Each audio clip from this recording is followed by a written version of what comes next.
This is James Mathers at Cine Expo 2018. I'm here with Jacques Delacoux, and he's going to, and I'm sorry about the pronunciation. No, it's absolutely perfect. You are the only one saying my real name. Ah, I got it close then. Very good. Yeah. Jacques is the founder of TRANSVIDEO, and also you've taken over AATON lately. Can you tell us about your background and how you came to be representing all this technology? When I was 16, I've been lucky enough to make some picture with an DCS, and I discover filmmaking with black and white movies.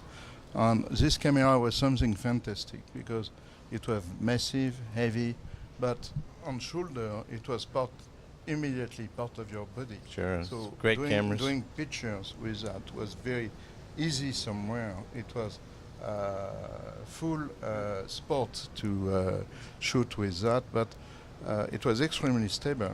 And I discovered very quickly that I was more interested by the camera than by the picture. I was able to do that. And I think I deeply fell in love with filmmaking by the tools. So, but I never went to university. What we name self-made man, and started to learn everything about technical I could find. And I moved away because it was very difficult in France to make money with what I was doing. So I was repairing camera and shooting. The great thing is that I had a teacher when I was young that the owner of the Hitler 16, he taught me also about lenses. So I knew a lot about depth of field, how to create picture, how to frame, and what is a lens. This is something mainly missing today to a lot of people. And it helps me a lot to be an operator, to understand how to make a nice background and to attract people on the face of a speaker with the eyes and so on, and to make good exposure. That was not so easy with digital camera at the beginning. So I can see you're bringing a lot of these, your background.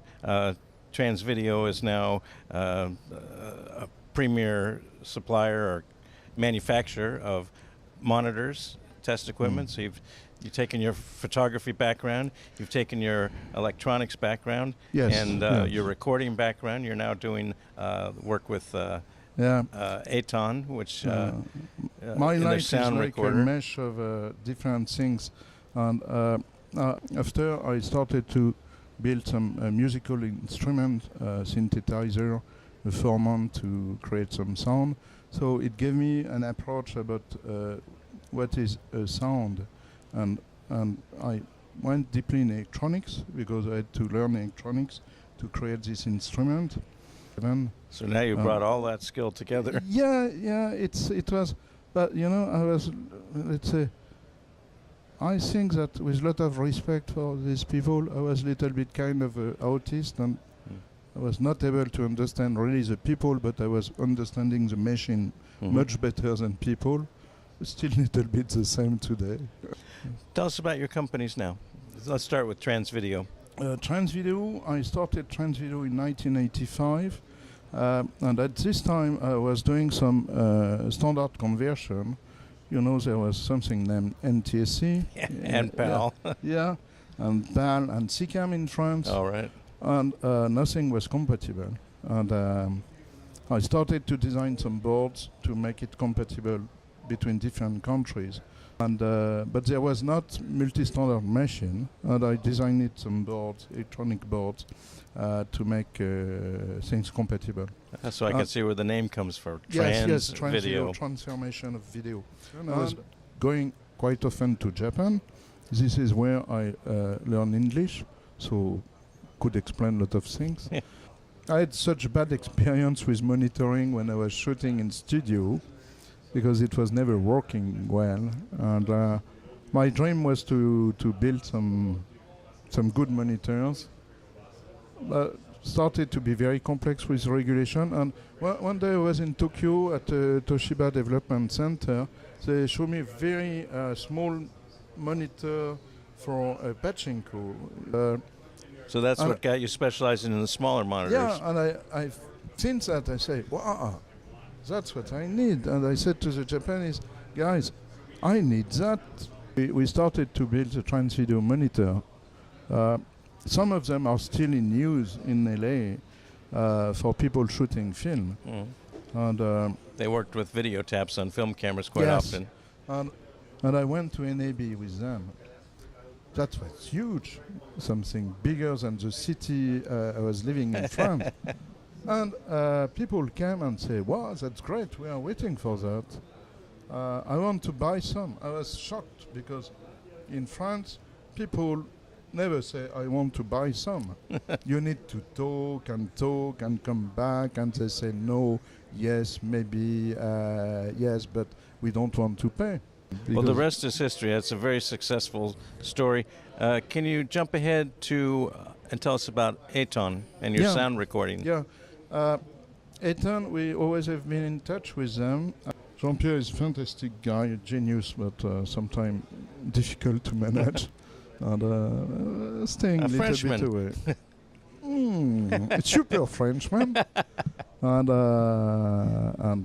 very intelligent, but not easy to work with. We shared some space on exhibition in the world. I carried the Xterra to India. Company was not well since a while. I think they misunderstood the technological jump to go from a film camera to a digital, because it's like if you if you do not manage, my idea today is that if you do not manage the post-processing and the workflow, you do not manage your camera. It was easy to, it's like if you make a film camera and a film stock and you say, for the chemical, do it yourself. Yeah. And find somebody in your bathroom. And it's terrible work and technical investment to build a real digital camera is huge, maybe 10 times what you need for a film camera. And AATON was a small company. Yes. The Minister of Culture in France one day sent me an invitation to come now immediately to Paris. I came to the Minister of Culture, I met her and she said, you will buy AATON. I said, well, I thought I'll buy AATON, but AATON is not to sell. And I don't think that Jean-Pierre wants to be out of the business or retire. And on top of that, I do not have any money for that. And after I had some talks with Martin, the managing director of the company, and she said, unfortunately, the Delta has some sensor problem, and that was their first digital camera that they were working on. Yes, and the choice of the sensor was very difficult at this time. I cannot say that I would have done better, but not going to the CMOS was certainly a mistake. And they paid a huge amount of money for custom sensor, but they never got the expected support from the manufacturer in Canada. A lot of people were wondering whatever happened to their digital camera. Camera was now good. We know. The camera was good to shoot in daylight. Very nice colors, and in low light it was not exactly the same. And with temperature, the sensor had 4 quadrants, and sometimes little bit moving with temperature. So it was not possible to finalize. We said, okay, we jumped.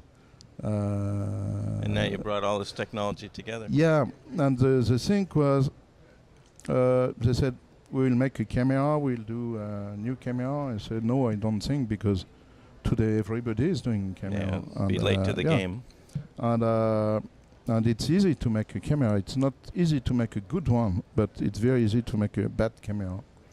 And as I said, if you do not manage a workflow, I think it's impossible today to make something. So we said, okay, you did some great product for the sound, we'll go back to the sound and we'll make something totally unusual. So we built the Kantar X3 that is based on the success of the Kantar X. And we built the Kantar Mini. We built a real ecosystem in audio recording, location sound recording. And it started to be a real worldwide success. Sounds like it's going to be another great success story. I hope, and we will make more for a sound community. Thank you so much, Jacques. Thank you, James. Appreciate your time. Yeah. So